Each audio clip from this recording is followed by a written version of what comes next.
Long ago, on a battlefield where thousands fell and never truly left, a samurai made a vow stronger than death itself.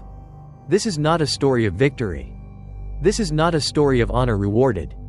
It is the story of a warrior who still stands in silence, waiting for an order that will never come.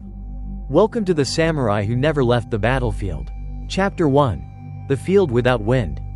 The Sekigahara plain stretches beneath a leaden sky, heavy and oppressive, like a vast gravestone laid across the land. Clouds press low, sealing off even the smallest trace of light. Whether at noon or dusk, the field is always wrapped in the color of an endless twilight.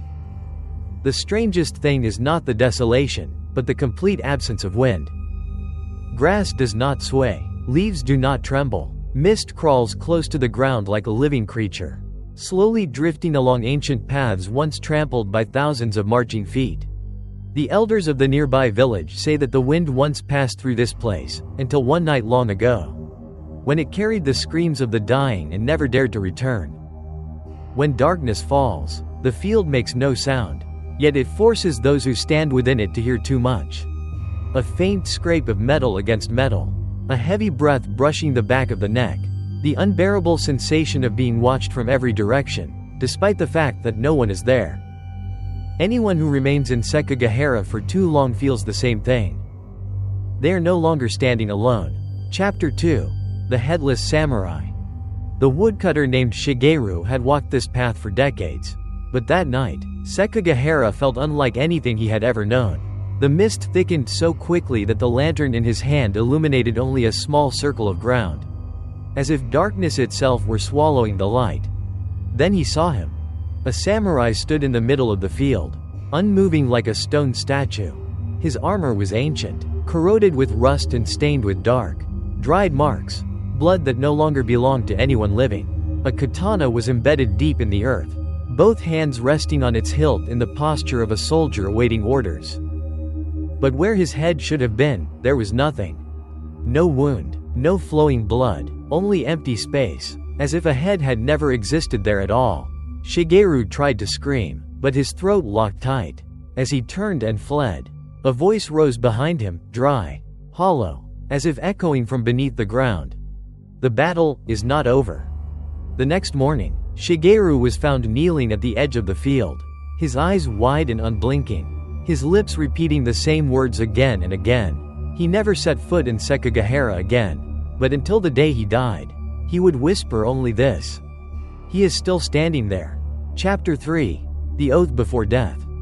Inside a decaying shrine near the battlefield, old records speak of a samurai named Takahiro no Masanori, a warrior known for loyalty taken to an extreme. During the final battle at Sekigahara, his forces were completely surrounded. His lord fell before his eyes, and Takahiro himself was beheaded in a single decisive strike. But legend says that he did not die at that moment. Before his head struck the ground, Takahiro dropped to one knee, his hand still gripping the hilt of his sword, and swore with what remained of his shattered soul. Even if this body rots away, even if my head no longer rests upon my shoulders, I will stand here until my lord calls my name. The lord never called again. But the battlefield heard the oath.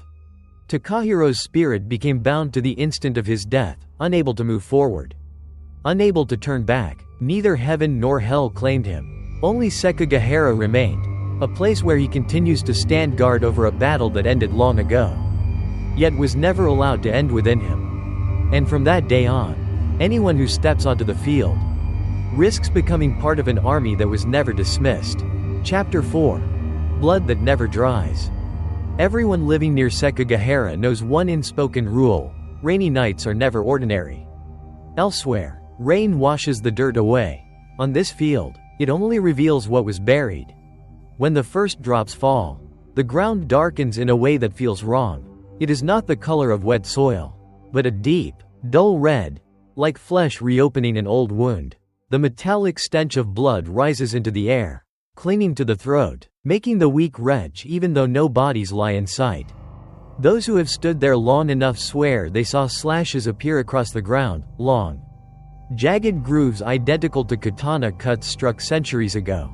In some places, rainwater pools into shallow puddles, But instead of reflecting the sky clearly, the water turns cloudy and red, staring back like the eye of something long dead. By morning, everything vanishes. The earth returns to its natural color. The smell fades. The scars disappear. As if the battlefield merely remembered the slaughter for a moment, then chose to forget again. But Takahiro never forgets. To him, the blood is still flowing. Chapter 5. The Invisible Army. A team of archaeologists once came to Sekigahara to survey the ancient battlefield. They pitched their tents along the edge of the plain, bringing floodlights, recording equipment, and enough scientific explanations to reassure themselves that legends were nothing more than stories. The first part of the night passed in oppressive silence until midnight arrived. Drums began to beat. Not a single strike, but a steady rhythm, heavy and relentless, pounding directly into their chests like the heartbeat of something massive beneath the earth. Then came the cries of a charge, hundreds of voices layered together, raw with fury and intent to kill. They burst out of their tents. The field was empty. No figures, no movement, no sound. But the ground was shifting. Footprints formed one after another in the soft soil, deep and precise, aligning into perfect ranks that stretched toward the distant hills, like an army marching forward without bodies. One young researcher collapsed to his knees, trembling, whispering that someone had leaned close behind him and murmured, "Hold formation." At dawn, the team fled without packing their camp. Equipment was left behind. No one ever returned to Sekigahara. From that night on, people believed that Takahiro's army still marches every night. It simply no longer requires flesh to do so. Chapter 6. Those who hear the order. Not everyone who enters the field hears the voice. But those who do, never remain the same. At first, it is only a faint sound, like wind slipping through a helmet, though there is no wind here. Then the voice grows clearer, speaking not from any direction, but directly inside the mind. It vants. It does not shout. It does not command. It does not need to. The voice awakens something ancient, a buried instinct older than fear itself, absolute obedience. Those who hear the order often leave their homes in the middle of the night. They carry no belongings. They leave no letters behind. They walk straight toward Sekigahara, eyes hollow, lips murmuring archaic words no one understands anymore. Some have been seen standing within the mist, backs straight like soldiers, waiting. Others say they have joined Takahiro's invisible ranks, new spirits filling the gaps left behind by those who faded with time. And when someone asks why they went, the only answer ever given is, "I received the order." Chapter 7. The Rusted Sword. Takahiro's katana still stands embedded in the place where he fell, a location marked by no stone. No sign, yet everyone knows exactly where it is. Not by sight, but by sensation. A crushing pressure settles in the chest the closer one comes, as if something unseen is watching every step. The blade is almost entirely consumed by rust. Its surface is dark, pitted, eaten away by time and dried blood. And yet, it has never broken. No one has ever been able to pull it free. Not the strongest men, not with both hands, not even after digging away the earth around it. The sword does not move, like it is anchored not to the soil, but to the battlefield itself. Those who touch the hilt experience the same reaction. Their hearts race, their ears ring, and then the vision comes. Rows of soldiers standing shoulder to shoulder. Heads bowed, armor heavy with the weight of endless waiting. Some dream of wearing samurai armor, gripping a weapon that does not belong to them, standing beneath the relentless beat of war drums. When they wake, the sensation remains, their hands still clenched around a sword that is not there. The elders say the katana is no longer a weapon. It is an anchor, binding Takahiro's spirit to the field, and binding the field to the world of the living. Chapter 8. The Starless Night. There are nights at Sekigahara when the sky is completely empty. No moon, no stars, not even the faint reflection of light through clouds. Darkness thickens into something tangible, as if a black veil has been drawn over the plain. On one such night, a group of pilgrims lost their way. They followed the weak glow of their lanterns, unaware that each step carried them deeper into the heart of the battlefield. When the mist parted for a brief moment, they saw them. Hundreds of samurai, standing motionless. None of them had intact faces. Some were headless. Some were missing arms. Some were nothing more than half-formed bodies. Yet all of them stood upright, silent, locked in the posture of soldiers awaiting command. Dark liquid dripped from their armor, soaking into the ground without sound. One pilgrim could not endure the pressure and screamed. In that instant, every samurai raised their heads at once. There was no charge, no pursuit, no struggle. Only silence swallowing everything whole. By morning, villagers found shattered lanterns and scattered straw sandals. No bodies, no blood, no sign of the travelers ever leaving. People believed the pilgrims were assigned positions in the formation. Chapter 9. The Keeper of the Battlefield. Takahiro does not wander. He does not hunt the living. He stands guard. For him, the battlefield is not a place of the past, it is an eternal present. In the frozen moment of a samurai's death, the battle has not ended. The enemy has not retreated. The final command has not been given. Every soul that steps into Sekigahara is seen by him, even if they never see him. Those who hesitate, who linger too long, who listen too closely, are held in place, not by chains, but by the awakening of a warrior's will within them. They do not die immediately. They simply begin to no longer belong to the world of the living. Memories blur, names fade, faces lose meaning. All that remains is posture, discipline, and endless waiting. Takahiro is not cruel. He is loyal. And for a samurai who has given his soul to the battlefield, anyone who enters it is a potential soldier. Chapter 10. The Letter That Was Never Sent. The abandoned shrine at the edge of Sekigahara has long since fallen into decay. Its wooden roof sags, its pillars crack, and the guardian statues have lost their faces to time. Yet despite this, the place has never truly been empty. Those who still dare to clean it say that something continues to return. One morning, a letter was found on the stone steps before the main hall. The paper was yellowed and torn at the edges, but the writing remained disturbingly clear. It was not written in ink. It was written in blood, long dried, darkened like rust. The message contained only a few lines, written in an archaic hand. I am still waiting. The battle is not over. Please tell my lord. There was no name, no recipient. The villagers tried to burn the letter. The ashes scattered into the air, yet the next morning, the letter lay in the same place, untouched by fire, unchanged in every stroke. They buried it at the edge of the field. 3 days later, it was found back inside the shrine, clean and dry, as though it knew exactly where it belonged.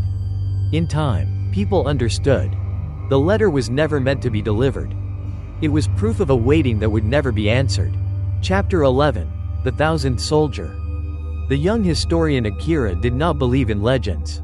He believed in documents, in reason, in the idea that every ghost story was born from collective fear. When he heard of Sekigahara, he decided to spend a night on the field, alone. He brought recording equipment, a notebook, and a watch. He intended to document every moment, every sound, to prove that the stories were nothing more than imagination. At first, nothing happened. The mist thickened, the air grew colder. Then, exactly at midnight, the recorder began to capture sounds the human ear could not. Slow, steady drumbeats, repeating without a single missed rhythm. In his notebook, Akira wrote, "It feels like people are standing all around me." On the next page, I don't remember writing the previous entry. The final page contained only one sentence, scrawled in shaking handwriting. I hear the order to assemble. The next morning, his notebook and recorder were found lying in the middle of the field. There were no signs of struggle, no body, no trace of Akira himself. But one detail froze the villagers' blood. From that day forward, one more soldier could be counted in the invisible ranks. The Thousandth Soldier. Chapter 12. When dawn brings no light. Not every morning brings sunlight to Sekigahara. There are days when the sky slowly brightens, yet the light never reaches the ground. Mist hangs so thick that everything is submerged in a dull gray, as though dawn itself has forgotten this place. The villagers call it the Hollow Dawn.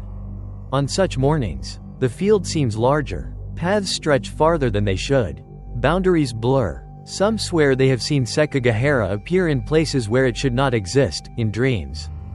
Deep within forests, even along familiar roads, people begin to disappear without ever stepping onto the field. All it takes is standing still too long in the morning mist, listening too carefully. Because Sekigahara is no longer a location. It is becoming a state of being. A state of waiting. Of obedience. Of a battle that was never permitted to end. Chapter 13. A battle without a victor. No one remembers which battle Takahiro is still waiting for. The enemy died centuries ago. His lord turned to ash long before memory faded. The war banners that once flew above Sekigahara now exist only in the soil and the blood soaked into it. Yet within Takahiro's frozen consciousness, everything remains intact, like a painting trapped at the moment before completion. For him, the battle has not ended, not because there is no victor, but because no one ever gave the order to stand down. The souls bound to the field slowly lose their sense of time. At first, they still feel fear. They remember their names, their families, the fact that they were once human. But endless waiting erodes all things. Fear dissolves into emptiness. Memories shed themselves like dead leaves. In the end, only one thing remains. A straightened posture. Eyes fixed forward. And the unyielding will to fight. There are no winners. There are no losers. Only an army that was never dismissed. Suspended between life and death. Between command and silence. And Takahiro stands among them. Headless. Faceless. The only one who still remembers why he remains. Chapter 14. Whispers in the Mist. Those who still live near Sekigahara pass down 3 unbreakable rules for anyone who might wander too close, whether in reality, in dreams, or during mornings when the mist grows unnaturally thick. Do not stop. Do not listen. And do not answer. Because within the fog, there are whispers. Not voices spoken aloud, but sensations, calling your name using your own memories. They borrow the tones of loved ones, fallen companions, unresolved regrets. They rise from deep within the mind, where resistance is weakest. To respond, even in thought, is to acknowledge that you belong to the battlefield. Some claim they heard Takahiro whisper, "You are late." Others heard, "There is a gap in the formation." Those people do not die immediately. Instead, they drift out of alignment with the living world. Time slows around them. Sound grows distant. Eventually, they vanish, leaving no body, no soul, only an empty place in the invisible ranks. Sekigahara does not claim the living. It recruits them. Chapter 15. The samurai who never left the battlefield. Even today, the Sekigahara plain bears no warning signs. No fences. No markers of danger. Only a complete and unnatural silence. One that makes people quicken their pace without knowing why. It is said that Takahiro still stands there, one hand resting on the hilt of his rusted sword, his headless body facing the direction where his army once charged. He does not seek death. He does not pray for release. Because for a samurai bound by oath, leaving the battlefield without permission is more terrifying than death itself. Sekigahara is not a place of cursed spirits. It is where loyalty became trapped. And if one day, within heavy mist, you hear a voice calling your name, not in anger, not in threat, but with the calm authority of an old command, turn away at once. Do not hesitate. Do not reply. Because the samurai is still waiting. And that battle has never ended. Some say the battle ended centuries ago. Others believe it never truly did.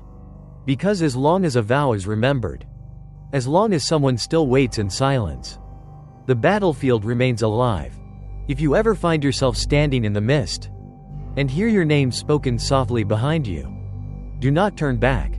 Do not answer. The samurai is still waiting. And the battle is not over. Like and subscribe to Whispering Dark Tales for more chilling ghost stories.